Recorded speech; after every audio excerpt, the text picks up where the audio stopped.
बीड जिल्ह्यातल्या मसाजोगचे सरपंच संतोष देशमुख यांच्या हत्याकांडामध्ये वाल्मिक कराड हाच मुख्य सूत्रधार असल्याचा युक्तिवाद मुंबई उच्च न्यायालयाच्या औरंगाबाद खंडपीठात मुख्य सरकारी वकिलांनी केलाय। ॲडव्होकेट अमरजीत सिंह गिरासे यांनी प्रत्येक तारखेनुसार घटनाक्रम तपशीलवार उलगडून दाखवलाय। या घटनेमधील साक्षीदार, मोबाईल फोन संवाद याचा तपशिलाचा अहवाल, सीसीटीव्ही फुटेज, ध्वनिमुद्रित चित्रण आणि न्यायवैद्यक प्रयोगशाळेचा अहवाल न्यायालयात दाखवण्यात आला। या सगळ्या पुराव्यांवरून वाल्मिक कराड हाच मुख्य सूत्रधार असल्याचा युक्तिवाद गिरासेंनी केलाय। सुदर्शन घुले यांनी देशमुख यांना जीवे मारण्याची धमकी दिली होती आणि त्यानुसार सुदर्शन घुले आणि त्याच्या सहकाऱ्यांनी उमरी टोल नाक्यावरून संतोष देशमुखांचं अपहरण केलं।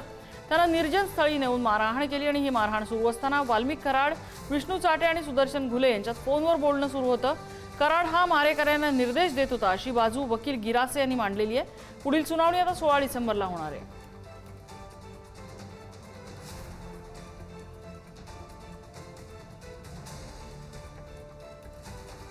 आणि संतोष कोर्टरूमच्या बाहेर आल्यानंतर संतोष देशमुखांचे भाऊ धनंजय आणि पत्नीला रडू आवरलं नाही, कारण हत्येच्या क्रौर्याचे व्हिडिओज न्यायाधीशांना दाखवण्यात आलेले होते।